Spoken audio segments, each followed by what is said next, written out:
Rodri remporte le Ballon d'Or 2024, mais la polémique autour de Vinicius Junior prend de l'ampleur, Florentino Pérez dénonce une honte, et la question du racisme dans le football refait surface.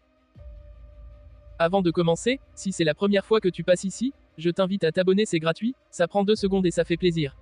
Merci beaucoup à toi. 64 ans après le sacre de Luis Suarez, Rodri, milieu de terrain de Manchester City, est devenu le 3e joueur espagnol à remporter le prestigieux Ballon d'Or. Cette victoire vient couronner une saison exceptionnelle, marquée par les performances phénoménales du joueur en Première Ligue, en Ligue des Champions, ainsi qu'à l'Euro 2024, où il a guidé l'Espagne vers le titre et a été sacré meilleur joueur du tournoi. Cependant, malgré ce triomphe personnel pour Rodri, la remise du Ballon d'Or 2024 n'a pas échappé à une vive controverse. Florentino Pérez, le président du Real Madrid, a réagi avec virulence après l'annonce des résultats, publiant un communiqué dénonçant le résultat comme une honte.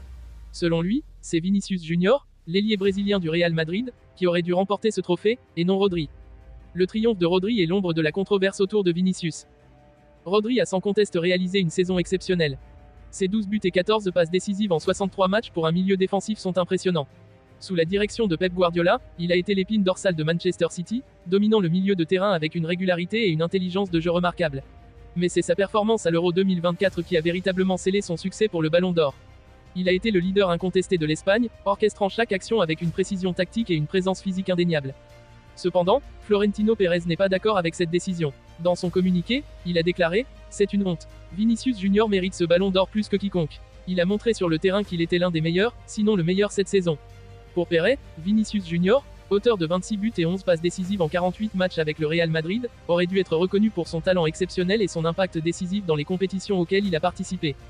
Le président du Real Madrid a souligné que Vinicius a été un facteur clé dans les performances du club cette saison, et il a fustigé le résultat du scrutin, estimant que d'autres facteurs, au-delà des simples performances sportives, ont influencé les électeurs du Ballon d'Or.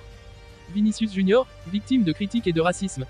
Les propos de Florentino Pérez ont fait ressurgir un débat profond et complexe sur la manière dont certains joueurs sont perçus et jugés, en particulier lorsqu'il s'agit de joueurs noirs comme Vinicius Junior. Le Brésilien, au-delà de ses performances, a souvent été au centre de controverses concernant son comportement sur le terrain. Son attitude parfois jugée provocante, ses échanges avec les arbitres, ainsi que ses réactions face aux critiques ont alimenté les discussions. Le milieu de terrain du FC Barcelone, Pablo Gavi, a même publiquement affirmé que « le problème de Vinicius, c'est qu'il parle trop ». Selon lui, l'ailier brésilien attire souvent l'attention pour les mauvaises raisons, et cela finit par nuire à son image auprès des observateurs. Ces critiques, qui peuvent paraître banales à première vue, s'inscrivent dans un cadre plus large où les joueurs noirs, en particulier en Europe, sont régulièrement la cible d'attaques, tant sur le terrain qu'en dehors. Vinicius a été victime de nombreux incidents racistes tout au long de sa carrière, notamment en Espagne. À plusieurs reprises, des supporters adverses ont proféré des insultes racistes à son encontre, ce qui a suscité une vague d'indignation à travers le monde du football.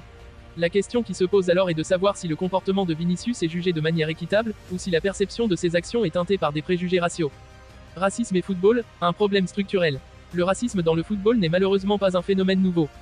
Des joueurs comme Samuel Eto'o, Mario Balotelli, ou plus récemment Romelu Lukaku et Vinicius Junior, ont tous été confrontés à des insultes racistes venant des tribunes ou des médias. Le fait que Vinicius, en plus de ses performances de haut niveau, soit jugé sur son comportement ou sa manière d'exprimer ses émotions sur le terrain soulève la question de savoir si ces critiques seraient les mêmes s'ils n'étaient pas noirs. Dans de nombreux cas, les joueurs noirs sont perçus différemment, et leurs actions sont souvent scrutées avec une sévérité disproportionnée. Des comportements jugés passionnés ou intenses chez les joueurs blancs sont parfois interprétés comme agressifs ou provocateurs lorsqu'il s'agit de joueurs noirs. Cette double norme contribue à la marginalisation des joueurs noirs, non seulement en tant qu'athlètes, mais aussi en tant qu'individus. Le football, en tant que miroir de la société, reflète les problèmes sociaux plus larges, dont le racisme est l'un des plus enracinés. Les institutions sportives, y compris celles qui organisent des récompenses comme le Ballon d'Or, doivent non seulement reconnaître ces biais, mais aussi œuvrer activement pour les combattre. Cela inclut une remise en question des critères de jugement des joueurs, en particulier lorsque des facteurs extérieurs aux performances sportives viennent fausser la perception de leur mérite. Le poids de l'image publique dans les récompenses individuelles. Il est clair que, pour de nombreux observateurs, le comportement de Vinicius Junior a pu jouer un rôle dans sa non-victoire au Ballon d'Or 2024. Cependant, cela pose une question fondamentale, dans quelle mesure l'image publique et la perception extérieure doivent-elles influencer une récompense censée être basée exclusivement sur les performances sportives? Le cas de Vinicius Junior montre que l'on peut encore être jugé au-delà du terrain, et que ces jugements peuvent être biaisés par des considérations non sportives. Florentino Pérez, en dénonçant ce qu'il appelle une honte, exprime en réalité une frustration partagée par beaucoup dans le monde du football. Si Vinicius n'a pas remporté le Ballon d'Or, c'est peut-être parce que, pour certains, son comportement controversé a fait oublier son talent brut et ses performances. Mais cela ne devrait-il pas poser la question de la manière dont les électeurs jugent les candidats à ce prix? Après tout, le Ballon d'Or est censé récompenser le meilleur joueur du monde pour ce qu'il a accompli sur le terrain, et non pour ce qu'il représente en dehors. Un débat qui ne fait que commencer. En fin de compte, Rodri a remporté le Ballon d'Or 2024, et sa victoire est méritée au vu de sa saison exceptionnelle. Toutefois, la polémique autour de Vinicius Junior ne doit pas être minimisée. La réaction de Florentino Pérez et les discussions qui en découlent soulèvent des questions importantes sur le racisme, la perception des joueurs et la manière dont les récompenses individuelles sont attribuées dans le football. Il est nécessaire de continuer à débattre et à mettre en lumière ces problématiques pour que le football évolue vers un espace plus juste, où les joueurs sont jugés uniquement sur leurs performances sportives et non sur des critères subjectifs ou discriminatoires.